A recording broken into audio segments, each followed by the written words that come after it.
नमस्कार मित्रों, स्वागत है आपका YouTube के इस प्लेटफॉर्म संस्कृत ज्ञानम पर। आज हम संस्कृत में संधि के दूसरे पार्ट को लेकर आपके सामने आए हैं। पहले पार्ट में हमने संधि के विषय में स्वर संधि और व्यंजन संधि के कुछ संधियों को समझा था। उसका रिवीजन मैं आपके सामने कर देता हूं। यह कक्षा 8th, 9th, 10th एवं सभी विशिष्ट परीक्षाओं के लिए उपयोगी क्लास होने वाली है। इस सेशन में हम व्यंजन संधि और विसर्ग संधि के बारे में पढ़ेंगे। उससे पूर्व जो हमने पहले पार्ट में स्वर संधि के विषय में जाना था और व्यंजन संधि की कुछ संधियां हमने देखी थी, उनको पुनः हम एक बार रिवीजन के तौर पे मैं आपको बता देता हूं। सबसे पहले हमने पहले पार्ट में दीर्घ संधि पढ़ी थी। दीर्घ संधि में अ प्लस अ बराबर आ, यानी कि उसका सूत्र अक सवर्ण दीर्घ होता है।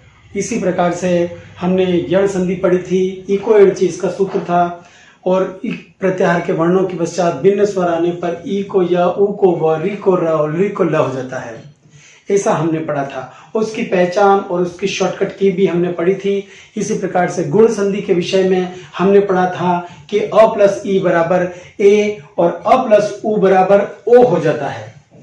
इसी का अपवाद सूत्र उरण रपर अ प्लस अ या आ के पश्चात में री को अर, अ या आ के पश्चात में री को अल हो जाता है। ऐसा भी हमने पढ़ा था। उसके पश्चात हमने वृद्धि संधि पढ़ी थी। पदांत अ या आ के पश्चात में ए को ऐ हो जाता है। पदांत अ या आ के पश्चात में ओ को औ हो जाता है। जैसे दैवैश्वर्यम, जैसे तंडुलौदनम, तंडुल धनोदनम। इसी प्रकार से हमने पर रूप संधि वृद्धि संधि का अपवाद सूत्र पढ़ा था, जिसमें यदि उपसर्ग वाला अ हो तो रूप वैसा ही रहता है, उसके पश्चात भले ए आ जाए, यानी कि प्रधन एजते प्रेजते का प्रेजते ही रहेगा। उसके पश्चात हमने पढ़ा था पूर्व रूप संधि। पदांत ए के पश्चात में अ आने पर अवग्रह हो जाता है। पदांत ओ के पश्चात में अ आने पर अवग्रह यानी कि एस वाला चिन्ह लिखा जाता है। इस प्रकार ये हमने संधियां स्वर संधि पढ़ी थी। इसमें आयादी संधि भी पढ़ी थी। एच प्रत्याहार के वर्णों को क्रमशः अय, अव, औ, आय और आव आदेश हो जाता है। इन सभी संधियों के विषय में यदि आपको डिटेल से समझना है तो इस प्लेटफॉर्म पर ही उपलब्ध इसके प्रथम पार्ट को देखना नहीं भूलें। वह भी संधि के नाम से ही है, संधि पार्ट 1 के नाम से आपको वह क्लास मिल जाएगी।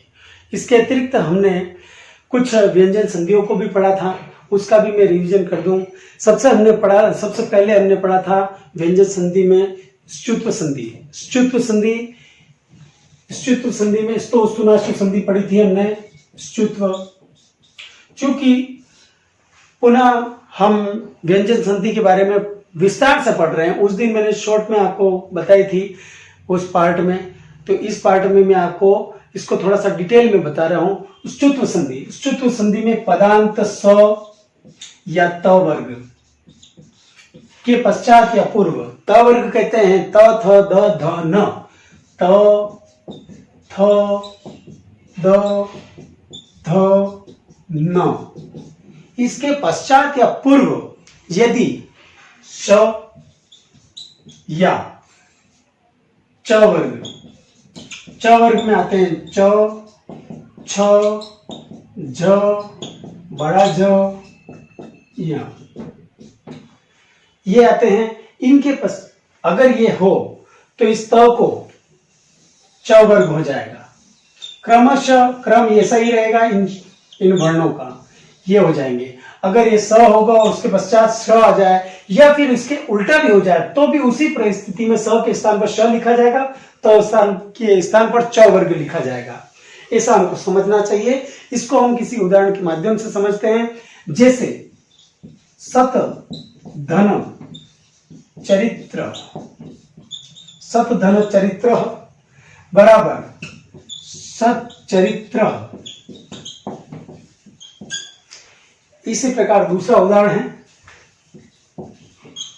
सद धन जन बराबर सज्जन। ये इस प्रकार से इसके शब्द बनते हैं। इसी प्रकार कस धन चितः कश्चितः ये कश्चित या फिर कश्चित। अब ये जो संधि है, यही शब्द आगे भी आएगा, वो विसर्ग संधि में आएगा यही शब्द। ये जो स है, यदि कह धन, ये आपको मैं बता ही देता हूं, कह धन चित्त मान लो है कि इस विसर्ग को स होता है और स होने के पश्चात ये संधि कश्चित ये आगे बढ़ती है। ये विसर्ग संधि आगे आएगी, लेकिन मैंने आपको एक प्रकार से ये अभी बताया, तो आशा है आपको अच्युत संधि समझ में आ गई होगी। पुनः एक बार मैं बता देता हूं, पदांत स या त वर्ग के पश्चात या पूर्व श या च वर्ग आवे तो क्रमशः उसको स या च वर्ग हो जाता है। जैसे सत धन चरित्र सच्चरित्र, सद धन जन सज्जन, जैसे कस धन चित कश्चित। इसी प्रकार की एक और संधि होती है जो कहलाती ष्टुत्व। दोनों के नाम में थोड़ा सा भेद है, बाकी संधि एक जैसी ही है। उसमें भी स या त वर्ग का ही उपयोग किया जाता है। ष्टुत्व, ष्टुत्व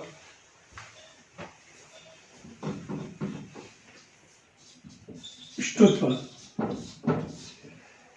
इसमें ब्रोक का वही है, पदांत स या त वर्ग के पश्चात श या ट वर्ग, ट, ठ, ड, ढ, ण, ट, ठ, ड, ढ, ण अगर आते हैं तो उस परिस्थिति में स को श हो जाता है और त वर्ग को ट वर्ग हो जाता है, ट वर्ग को ट वर्ग हो जाता है।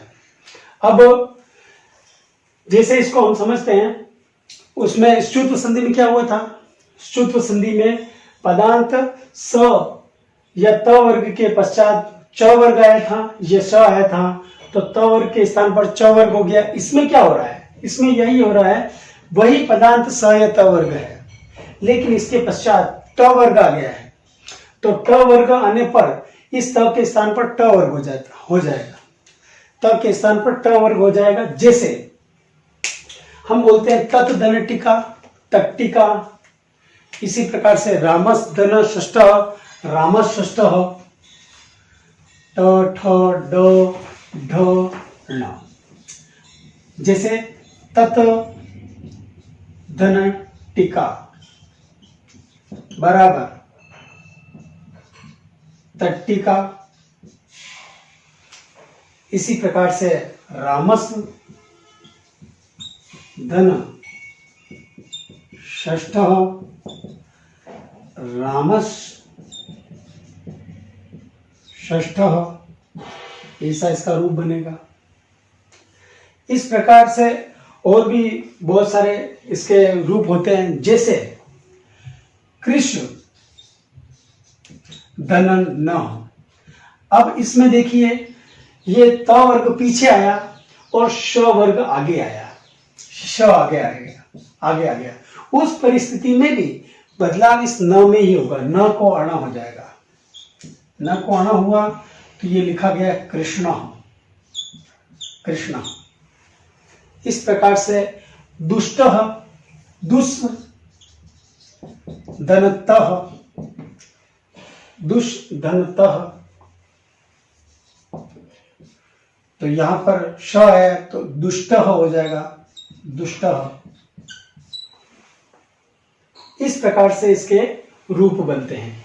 तो हमने इसमें क्या सीखा? हमने इसमें ये सीखा ष्टुत्व संधि में, ष्टुत्व संधि में हमने सीखा पदांत स या त वर्ग के आगे या पीछे, यानी कि पूर्व या बाद में श या ट वर्ग हो तो क्रमशः त को ट वर्ग हो जाता है। अगर त होगा तो ट, थ होगा तो ठ, द होगा तो ड, ध होगा तो ढ, न होगा तो अण हो जाता है। जैसे तत् धन टीका देखा हमने, त था, त के पश्चात में ट वर्ग आया तो बदलाव किसमें हुआ? बदलाव इस त में हुआ, त की बजाय ट लिखा गया। इसी प्रकार से स आया रामश्रेष्ठ, स के पश्चात में श आया तो बदलाव किसमें हुआ? इस स में, तो ये श हो गया। इस प्रकार से हमको समझना चाहिए। फिर आगे की संधि है मित्रों जलाम जशो अंते। इसको जशत्व संधि आपके कोर्स में या किताबों में लिखा हुआ मिल सकता है। जशत्व संधि। जशत्व संधि कहते हैं इसको, जशत्व। इसके दो पार्ट है, जलाम जशो अंते और जलाम जश जशी। जलाम जशो अंते, जलाम जशो अंते में क्या होता है कि जलों को, अब ये जल क्या है, जल एक प्रत्याहार है। जल प्रत्याहार में कौन कौन से वर्ण आते हैं, वर्गों के 1, 2, 3, 4, श, श, स, ये आते हैं। इनके पश्चात कोई भी स्वर या व्यंजन हो, कोई भी स्वर या व्यंजन हो, सुबंत हो, त्यंत हो, कुछ भी हो, धातु का रूप हो, शब्द का रूप हो, उस परिस्थिति में इसको क्या होगा, जश। जश किसको कहते हैं, वर्गों के तृतीय अक्षर को जश कहते हैं। तृतीय अक्षर, वर्गों का तृतीय अक्षर। तो इसकी परिभाषा क्या कहती है, जलों को जश हो जाता है, जलों को यानी कि वर्गों के 1, 2, 3, 4 स को अपने ही वर्ग का तृतीय अक्षर हो जाता है। कब हो जाता है, बाद में कोई भी स्वर या व्यंजन हो। तो इसका हम उदाहरण देखते हैं, जैसे जगदीश, जगदीश, जगदीश, इसका विग्रह करते हैं तो क्या बनेगा, जगत, धन, ईश। यहां पर देखिए ये त क्या है, वर्गों के 1, 2, 3, 4 में से है। वर्गों के 1, 2, 3, 4 का अर्थ मैं आपको बता दूं, वर्गों, प्रत्येक वर्ग में 5 वर्ण होते हैं, जैसे क वर्ग, त वर्ग, प वर्ग। ये जो वर्ण हैं, पांचों वर्गों में 5 वर्ण होते हैं। जैसे क वर्ग में क, ख, ग, बड़ा ग, अंग। च वर्ग में च, छ, ज, बड़ा ज, ञ। ट वर्ग में ट, ठ, ड, ढ, ण। त वर्ग में त, थ, द, ध, न। तो इनका जो 5वां अक्षर छोड़कर बाकी के जो अक्षर होते हैं इनकी वर्गों के 1, 2, 3, 4 कहलाते हैं। जैसे क, ख, ग, बड़ा ग, अंग में अंग को छोड़ देना है। और इसके अलावा श, स, स, ये कहलाते हैं जल। इन जलों को जश यानी कि अपने वर्ग का तृतीय अक्षर हो गया। क्या हुआ, जल प्रत्याहार का वर्ण था, इसके पश्चात में कोई भी स्वर या व्यंजन आया तो क्या हुआ, त को द यानी कि तृतीय अक्षर। इसको, ये प्रथम वर्ण है, इसका तृतीय अक्षर और क्या होता है, द। इसी प्रकार से इसको दूसरे किसी उदाहरण से समझते हैं, जैसे अजंत, अजंत, ये क्या हुआ, अच, धन, अंतः, अजंत। यहां पर च वर्ग आया, च वर्ग का प्रथम अक्षर आया, उसके पश्चात में भिन्न वर्ण आया तो इस च को ज हो गया, अपने ही वर्ग का तृतीय अक्षर यानी कि जश हो गया, तो अजंत। इसी प्रकार से षडानन, षडाननः, तो षट, धन, आननः, षडाननः। ये इसी प्रकार से षडेव, षट, धन, एवः, षडेवः, तो अपने ही वर्ग का तृतीय अक्षर हो गया। तो ये कहलाती है जलाम जशो अंते जशत्व संधि। इसका एक दूसरा भेद भी है, उसको भी हम जशत्व ही कहते हैं, लेकिन उसका सूत्र अलग है। उसका सूत्र है जलाम जश जशी, जलाम जश जशी, जलाम जश जशी, ये इसका सूत्र है। इसमें क्या होता है, वही जल प्रत्याहार, जल प्रत्याहार, वही जल प्रत्याहार में जैसे मैंने कहा था, वर्गों के 1, 2, 3, 4, वर्गों के 1, 2, 3, 4, श, श, स, ठीक है। इसके पश्चात मैं क्या बोल रहा हूं, इसके पश्चात 3, 4, 3, 4 यानी क्या, 3, 4 वही वर्गों के 3, 4 अगर आ जाए तो क्या होगा, इसको जश, पुनः तृतीय अक्षर ही होगा, तीसरा अक्षर हो जाएगा, जश हो जाएगा।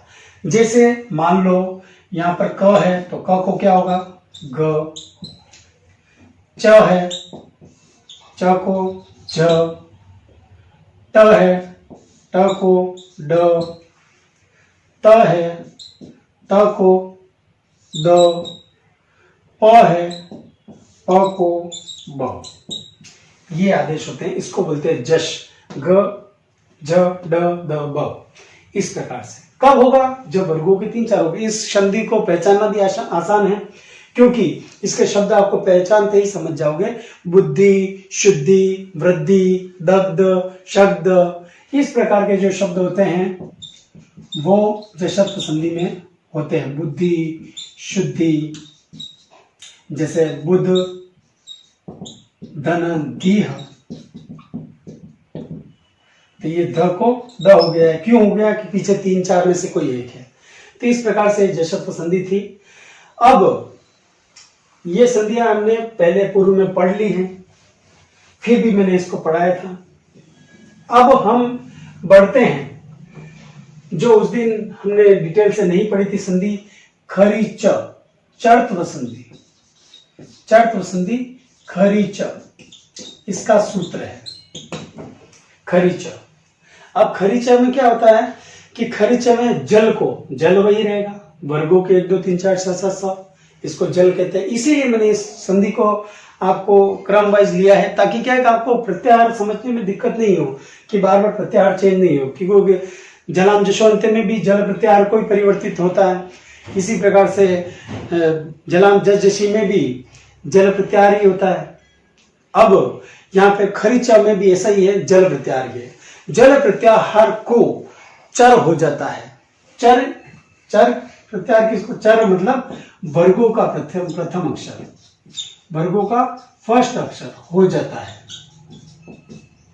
वर्गों का प्रथम अक्षर हो जाता है। कब हो जाता है? बाद में खर प्रत्याहार होने पर। खर, खर का अर्थ होता है वर्गों के 1 2, वर्गों के 1 2 श, श, स होने पर। अब देखिए, इसको और अधिक सरलता से मैं आपको समझाने का प्रयास करता हूं। जल, जल प्रत्याहार के वर्ण यानी कि वर्गों के 1 2 3 4 6 7 ह हो, तो उसको अपने ही वर्ग का प्रथम अक्षर हो जाता है।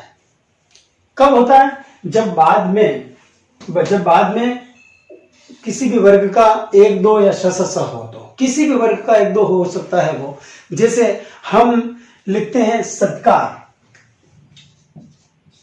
सत्कार, सत्कार लिखते हैं, तो ये था सद धन कार, सद धन कार था। यहाँ पे देखिए ये क्या है? जल प्रत्याहार का वर्ण है।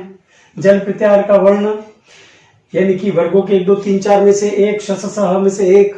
उसके पश्चात क्या आया है? वर्गों का प्रथम या द्वितीय अक्षर, श स स, इनमें से कोई भी। ये देखिए खर प्रत्याहार वर्गों के 1 2 में से कोई भी हो यहाँ पर, या फिर श स स में से कोई भी होता, तो क्या होता? यहाँ पे इसको द किस वर्ग का अक्षर है? त वर्ग का। तो प्रथम अक्षर कौन सा हुआ? त। यहाँ पे त हो जाएगा, तो यहाँ पे सत्कार बना, सदधनकार, सत्कार। तो आपको क्या समझ में आया कि जलों के बाद में यदि जल प्रत्याहार के वर्ण यहां पर हो, उसके पश्चात में किसी भी वर्ग का प्रथम या द्वितीय अक्षर हो या श स स हो, तो क्या होता है? इस जल प्रत्याहार के वर्ण को अपने ही वर्ग का प्रथम अक्षर हो जाता है। ठीक है, प्रथम अक्षर हो जाता है, जैसे सत्कार। इसी प्रकार से तत्पर, तद धन पर, तत्पर, तत्पर, तद धन पर, तत्पर। तो यहां पे भी जल प्रत्याहार का वर्ण है, उसके पश्चात में प्रथम वर्ण आया, तो इस जो जल प्रत्याहार का वर्ण है इसको अपने ही वर्ग का प्रथम अक्षर तत्पर, यानी प्रथम वर्ण हुआ और उसका रूप बना तत्पर। इसी प्रकार से तत्शिव, तत्शिव, तत्शिव, तत्शिव, तत्शिव, तत्शिव, ये रूप बनेगा तत्शिव, तत्शिव, यह रूप बनेगा। तो इस प्रकार से हम और भी एक उदाहरण और देख सकते हैं, जैसे उत्पन्न, उत्पन्न, उत्पन्न, तो उद धन पन्न लिखा हुआ था, यहाँ पर द क्या है, जलान, जल प्रत्याहार का वर्ण है। उसके पश्चात क्या आया, खर आया, यानी कि वर्गों के एक दो में से एक या शस्त्र में से एक। तो इसको अपने ही वर्ग का प्रथम अक्षर यानी कि त हो गया, तो उत्पन्न रूप बना। तो इस प्रकार से ये खरीचा संधि है, इसको चर्थ संधि भी कहते हैं, ये हमने पढ़ी। उसके पश्चात एक संधि और होती है, उसका नाम है तोरली। तोरली बहुत आसान संधि है, ज्यादा कोई कठिन संधि नहीं है यह। त वर्ग के पश्चात यदि ल हो तो त को ल हो जाता है। त वर्ग त, थ, द, ध, न। इसको हम ऐसा कह सकते हैं कि ष्टुत्व की श्रेणी में या ष्टुत्व की श्रेणी में भी रख सकते हैं। अगर उसके बाद में अगर आप लिखोगे ष्टुत्व या ष्टुत्व के बाद में, तो आपको वर्गों को समझने में थोड़ी आसानी रहेगी। क्यों? क्योंकि ये भी त वर्ग में ही परिवर्तन हो रहा है, इसीलिए इसको ये बिल्कुल आसान संधि है। त वर्ग के पश्चात में इसके पश्चात ल हो, कभी भी ल हो तो त वर्ग को ल हो जाता है। जैसे तत, धन, लीना, तो ये बन जाएगा तल्लीना। ठीक है, तत, धन, लह बराबर तल्लह। ठीक, इस प्रकार से इसका रूप बनेगा। इसी प्रकार से जैसे तल्लय पूरा कर देते हैं, तल्लय, तत धन लय तल्लय, ऐसा हो गया। इसी प्रकार से उद धन लेख, उद धन लेख बराबर उल्लेख। तो क्या हुआ है, पदार्थ तो के पश्चात में ल आने पर इस त को भी ल हो गया है, बस इतना सा हुआ है।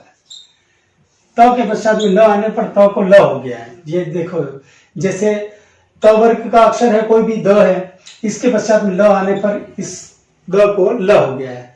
तो इतना ही अपने को इस संधि में समझना है, ज्यादा कुछ इसमें समझने लायक है नहीं। इसी प्रकार से हम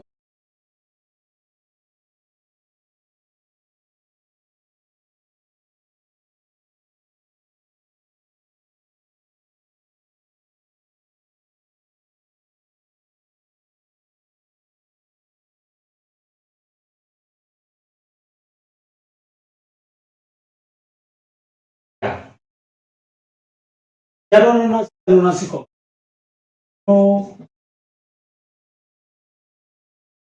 अनुनासिक,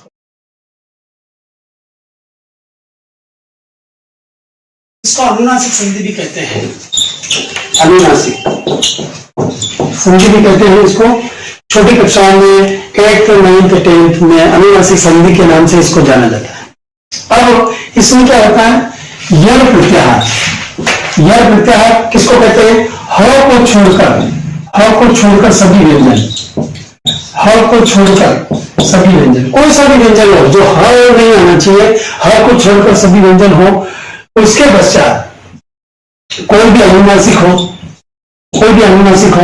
तब यह प्रत्याहार को अपने ही वर्ग का पंचम अक्षर हो जाता है। पंचम अक्षर यानी कि अंग भी हो सकता है, ये भी हो सकता है, न भी हो सकता है, न भी हो सकता है, ठीक है, न भी हो सकता है, अपने ही वर्ग का पंचम अक्षर हो जाता है।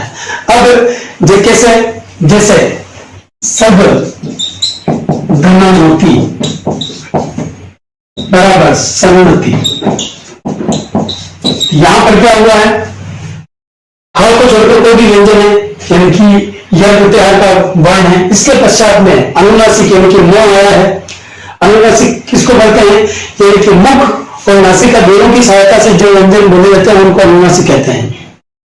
तो इनमें से ये कौन से आते हैं, ये अनुनासिक कहे जाते हैं। तो यह प्रत्याहार के पश्चात यदि अनुनासिक आ जाए तो यह प्रत्याहार को अपने ही वर्ग का पंचम अक्षर हो जाता है। जैसे त वर्ग है तो उसकी बजाय न हो जाएगा, जैसे तत्सनुमति था तो सनुमति हो गया। इसी प्रकार से जैसे और उदाहरण तत् धन मात्रम तन मात्रम, तत् धन मात्रम तन मात्रम बन जाएगा। तन मात्रम कब बना, यहाँ पर यह प्रत्याहार का वर्ण आया, इसके पश्चात में अनुनासिक आने से इस क को अपने ही वर्ग में पंचम अक्षर न हो गया, तो तन्मात्रम रूप बना। इसी प्रकार हमें अन्यत्र भी समझना चाहिए, अन्य किसी उदाहरण में भी समझना चाहिए कि यह प्रत्याहार के पश्चात यदि अनुनासिक आवे तो यह प्रत्याहार के वर्ण को अपने ही वर्ग का पंचम अक्षर हो जाता है। इसी प्रकार आगे की संधि है अनुस्वारस्य परस्वर्ण। अनुस्वारस्य यही परस्वर्ण,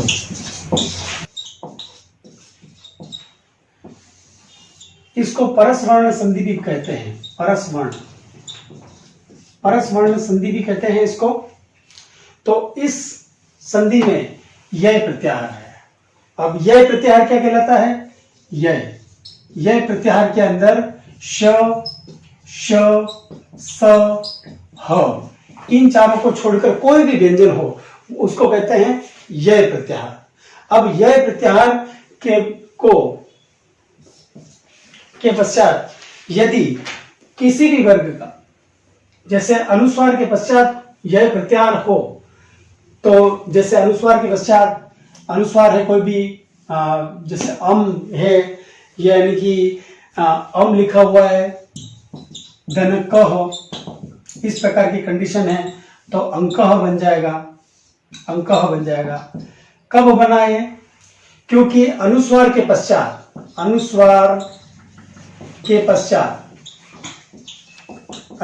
पश्चात यह प्रत्याहार आया, तो उस अनुस्वार को उस यह प्रत्याहार का पांचवा अक्षर हो जाएगा। जैसे यहाँ पे क लिखा हुआ था, तो क का पांचवा अक्षर कौन सा है? अंग, ये हो गया।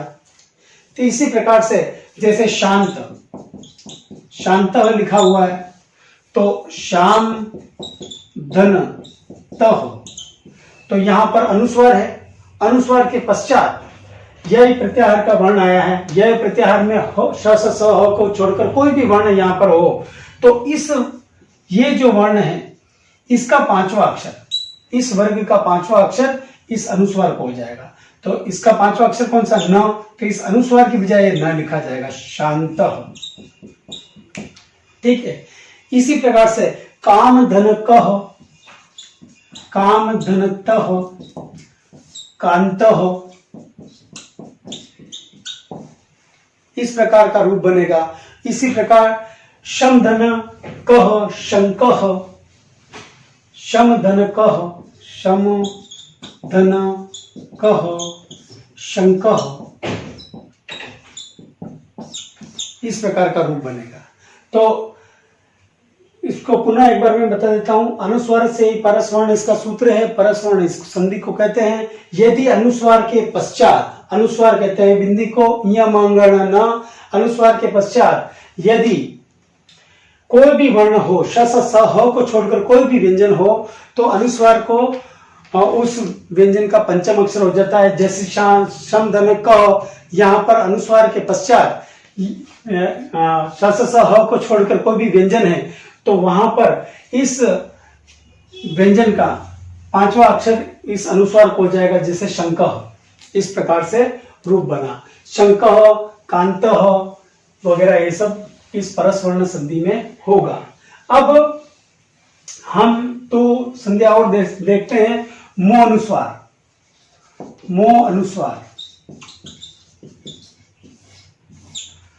यदि पदांत म के पश्चात यदि कोई भी व्यंजन हो, तो म को अपने ही वर्ग का म के स्थान पर अनुस्वार हो जाता है। जैसे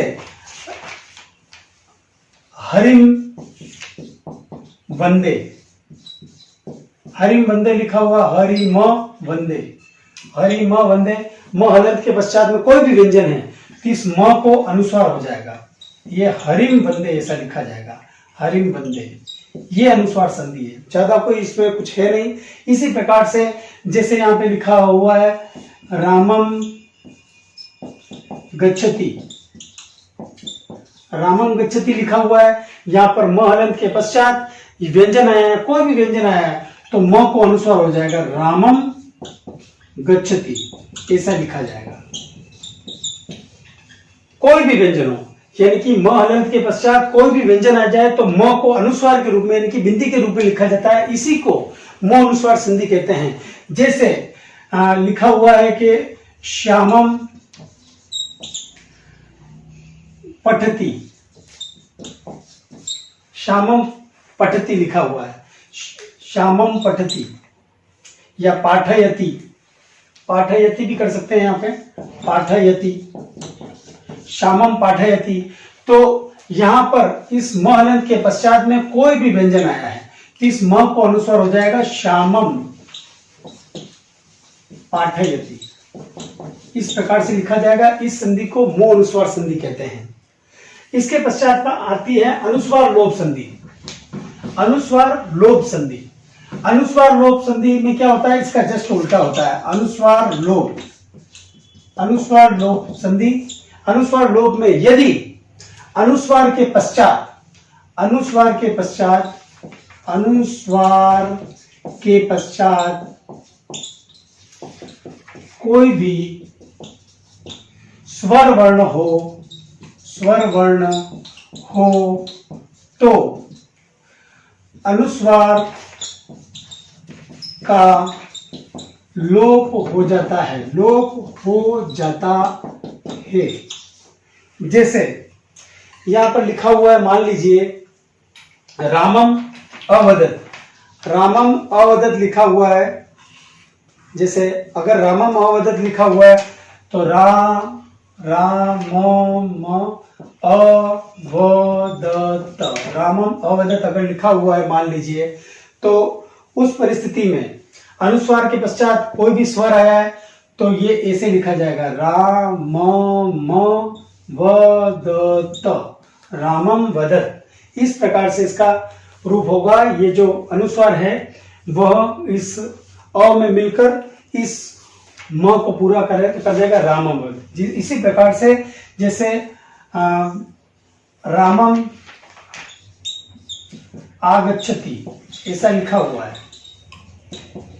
आगच्छति, रामम आगच्छति, तो म के बाद से कोई भी स्वर आया है यहाँ पे लिखा जाएगा रामम गच्छति, रामम गच्छति। इस प्रकार से यानी कि यह स्वर पूरा हो जाएगा। तो कहने का तात्पर्य यह है कि अनुस्वार के पश्चात यदि स्वर आ जाए, कोई भी स्वर आ जाए, तो वो अनुस्वार हट जाएगा और स्वर में मिल जाएगा और वो वर्ण पूरा हो जाएगा। जैसे रामम अवदत था तो रामम वदत, रामम आगच्छति, रामम आगच्छति। इस प्रकार से अन्यत्र भी हमें समझना चाहिए। तो ये थी व्यंजन संधियां। अब हम विसर्ग संधि के बारे में पढ़ेंगे कि विसर्ग संधि में क्या होता है। तो सबसे पहले विसर्ग संधि में संधि आती है ससजूसो रूह, ससजूसो रूह, ससजूसो रूह। इसमें क्या होता है, इस संधि में अ या आ को छोड़कर, अ या आ को छोड़कर, को छोड़कर कोई भी स्वर के पश्चात, के स्वर के पश्चात विसर्ग हो तो विसर्ग को रू कोष्टक में र हो जाता है।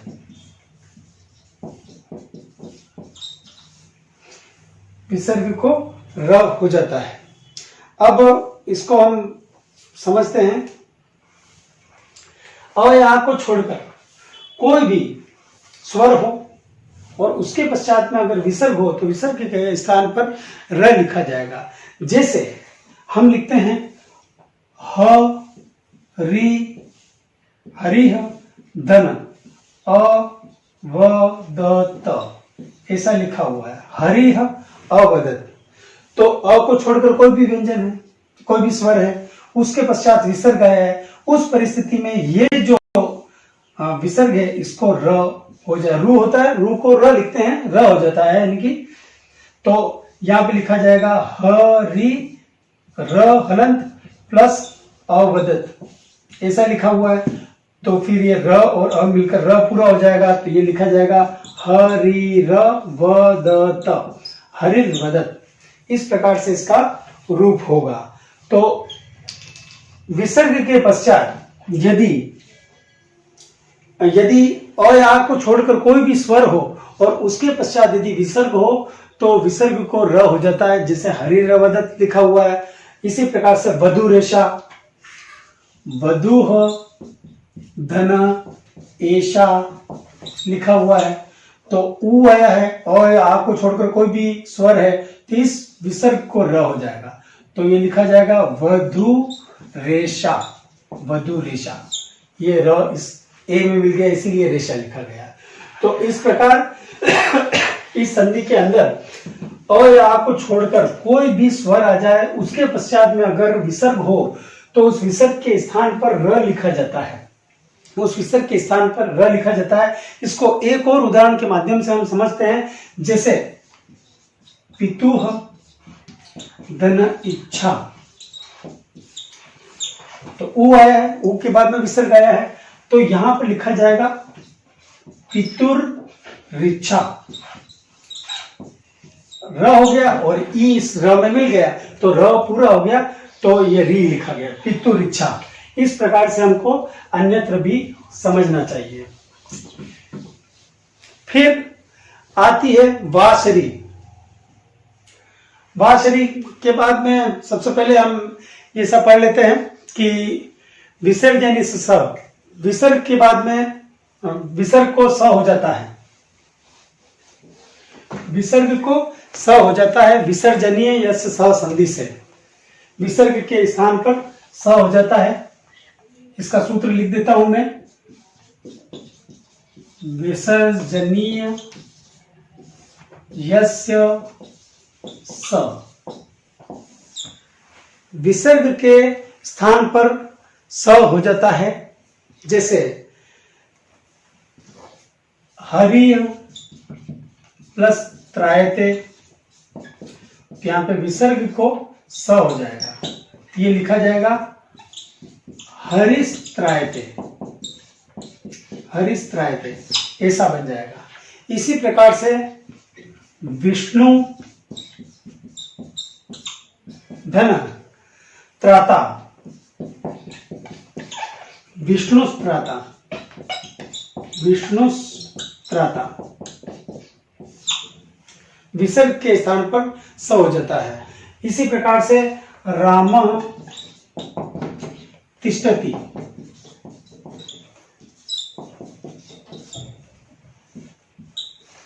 रामस्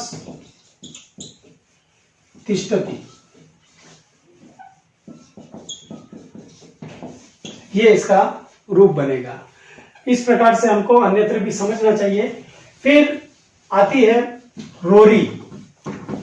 रोरी संधि, र के पश्चात र आने पर पूर्ववर्ती र का लोप हो जाता है, र के पश्चात में र आने पर पूर्ववर्ती र का लोप हो जाता है, रोरी। रोरी में क्या होता है, पदांत र के पश्चात र आने पर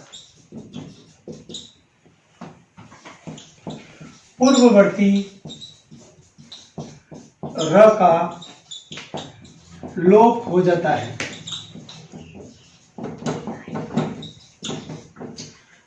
जैसे पुनर्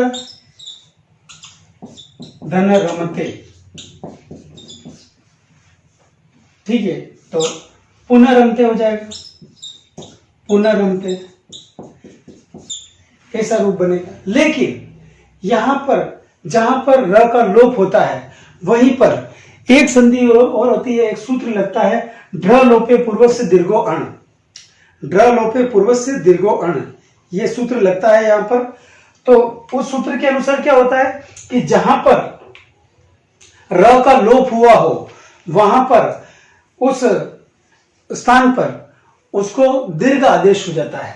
जैसे यहाँ पर पुनर्रमते लिखा हुआ था, तो ड्र लोपे पूर्वस्य, ड्र लोपे पूर्वस्य दीर्घो अण, ये सूत्र लगता है। ड्र लोपे पूर्वस्य दीर्घो अण, ये सूत्र लगता है। कब लगता है? जिस स्थान पर र का लोप हुआ हो। र का लोप जहां जिस स्थान पर होता है वहां पर यह सूत्र लगता है और वहां पर दीर्घ आदेश हो जाता है। जैसे पुनः रमते हैं, तो जहां पे यह लोप हुआ है तो यहां पर यह रूप बनेगा पुनः रमते, पुनः रमते। इसी प्रकार से अंतरराष्ट्रीय, अंतर धनराष्ट्रीय, अंतरराष्ट्रीय जैसे लिखा हुआ है, तो यहां पर रोरी सूत्र से एक र का लोप हो जाएगा तो वहां पर लिखा जाएगा अंतरराष्ट्रीय, अंतरराष्ट्रीय, ये रूप बनेगा अंतरराष्ट्रीय। जहां पर र का लोप हुआ हो वहां पर ड्र लोपे पूर्व से दीर्घो अण सूत्र लगता है और उस वर्ण को दीर्घ आदेश हो जाता है। जैसे पूर्ववर्ती र का लोप हुआ है यहां पर, तो इस के आगे वाला जो वर्ण है इसको दीर्घ आदेश होकर अंतरराष्ट्रीय बना। इसी प्रकार से शंभुर, शंभुर धन राजते,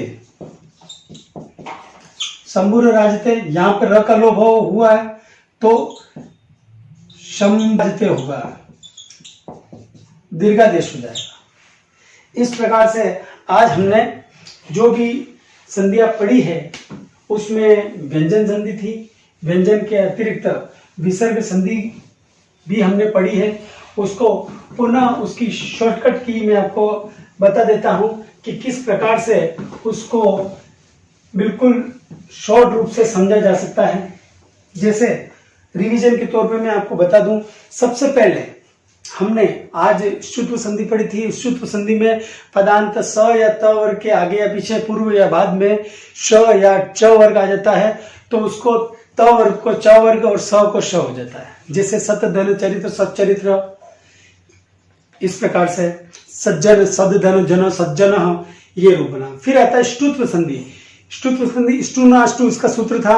ष्टुनाष्टु सूत्र में जैसे पदांत स या त वर्ग के बाद में या पूर्व में श या ट वर्ग आ जाता है तो उस त वर्ग के स्थान पर ट वर्ग लिखा जाएगा या स के स्थान पर श लिखा जाएगा। जैसे तत् धन टीका, तट्टिका, रामस धन षष्ठः, रामस षष्ठः, कृष्ण धन नः, कृष्ण। यहाँ पे देखिए श था, श के बाद में न है, ये पूर्व में आ गया तो उस परिस्थिति में भी न में ही बदला हुआ कृष्णा हो गया। तो इसी प्रकार हमें अन्यत्र भी समझना चाहिए। जहां पर भी आप देखिए स हो, स के स्थान पर पीछे ट वर्ग हो तो हमको वहां पे ष्टुत्व संधि करनी है। स को अगर श हो जाता है, अगर स को त च वर्ग हो जाता है तो अपने को ष्टुत्व संधि करनी है। इसी प्रकार से जलाम जशो अंत्य में तीसरा वर्ण होगा हमेशा। जैसे जलो को जश हो जाता है, यानी कि तीसरा वर्ण हो जाता है जलो को, तो कोई भी स्वर या व्यंजन आने पर, जैसे जगदीश, जगत धन ईश, जगदीश, अच धन अंत अजंत, इस प्रकार से इसके रूप बनते हैं। ठीक है, जैसे वागीश या षडेव, शट धन एव षडेव। इसी प्रकार से जहां पर भी बुद्धि, शुद्धि, वृद्धि, दग्ध, इस प्रकार के वर्ण आ जाते हैं, शब्द आ जाते हैं, तो वहां पर हमें जलाम जस जसी संधि करनी है। जलाम जस जसी एक सूत्र का नाम है, इसको भी जशत्व संधि ही कहते हैं। फिर खरीच में प्रथम वर्ण हो जाता है। कब हो जाता है? जलो के पश्चात वर्गों के प्रथम द्वितीय अक्षर हो तो जलो को, यानी कि 1 2 3 4 को अपने ही वर्ग का प्रथम अक्षर हो जाता है। जैसे सद धन कारः था सत्कार, ऐसा बन गया, क्योंकि पीछे की तरफ दूसरे वर्ण का प्रथम अक्षर पहला या दूसरा होना चाहिए, तो जलो को अपने वर्ग का प्रथम अक्षर हो जाएगा। जैसे अपने म अनुस्वार देखा, अगर अनुस्वार के पश्चात कोई भी व्यंजन होगा, ठीक है, म के पश्चात कोई भी व्यंजन होगा तो म को अनुस्वार हो जाएगा। जैसे हरिम वंदे, तो हरि म हलन था और वंदे था व्यंजन था, तो म के स्थान पर बिंदी लिखी जाएगी या इनके अनुस्वार लिखा जाएगा। इसी प्रकार से अनुस्वार लोप इसका जिससे उल्टा होता है, यदि अनुस्वार के बाद में कोई स्वर होगा तो वो अनुस्वार पूरा हो जाएगा। जैसे रामम अवदत, राम वदत, ऐसा हो गया। तो ये हुई व्यंजन संधियां। इसमें हमने यरुणासिक अनुनासिक उपवास संधि भी पढ़ी थी। तो यर प्रत्याहार के पश्चात में अनुनासिक तो यर को अपने ही वर्ग का पंचम अक्षर हो जाता है। फिर आता है अनुस्वार से परस्वर्ण। अनुस्वार के बाद में यदि अनुस्वार यह प्रत्याहार का कोई भी वर्ण हो, श स ह के अलावा कोई भी व्यंजन हो, तो उस अनुस्वार को उस यह प्रत्याहार का पंचम अक्षर हो जाता है। जैसे अम धन कह अंक, शम धन कह शंक, श्याम धन तह शांत, काम धन तह कांत, इस प्रकार से। तो ये थी सब व्यंजन संधियां। फिर हमने विसर्ग संधि पढ़ी थी। विसर्ग संधि में ससजुसो रू पढ़ी सबसे पहले।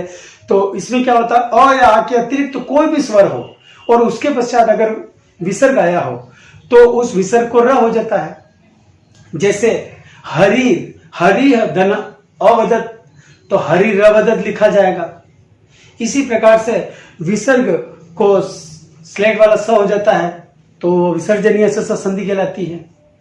इसी प्रकार से रोरी, र के बाद में र कहीं भी आ जाए तो पूर्ववर्ती र का लोप हो जाता है। जैसे पुनर्रमते, तो पुनः रमते हो गया। लेकिन जहां पर रोरी संधि लगती है वहीं पे ड्र लोपे पूर्व से दीर्घोहरण संधि भी लगती है। और उस सूत्र के अनुसार जहां पर र का लोप हुआ हो वहां पर उसके पूर्ववर्ती जो भी स्वर होता है उसको दीर्घादेश हो जाता है। जैसे पुनर्धन रमते था तो वहां पे र का लोप हुआ पूर्ववर्ती, तो उससे पूर्व जो स्वर होगा वो दीर्घ हो जाता है, पुनः रमते हो जाएगा। इसी प्रकार से अंतर्धन राष्ट्रीय था तो अंतरराष्ट्रीय बन जाएगा। शंभुधन राजते था, शंभु राजते हो जाएगा। इस प्रकार से ये बनती। एक संधि और बीच में छूट गई थी, तोड़ली। त वर्ग के पश्चात में ल हो तो त को ल हो जाता है। जैसे तत धन लीना तल्लीना। इस प्रकार से आज हमने व्यंजन और विसर्ग संधि के बारे में पढ़ा। आशा है आपको यह टॉपिक समझ में आया होगा। इसके अतिरिक्त जो मुख्य संधियां थी जो परीक्षा के दृष्टिकोण से उपयोगी है, जो अधिकतर पूछी जाती है, वो मैंने आपको बताया। इसके अतिरिक्त भी आपको किसी संधि के बारे में कोई डाउट हो या फिर मुझसे आप वो पढ़ना चाहते हो तो आप मुझे कमेंट बॉक्स में लिखकर बता सकते हैं। मेरी बात को इतने ध्यानपूर्वक प्रेमपूर्वक आपने सुना, उसके लिए आपका कोटि कोटि धन्यवाद।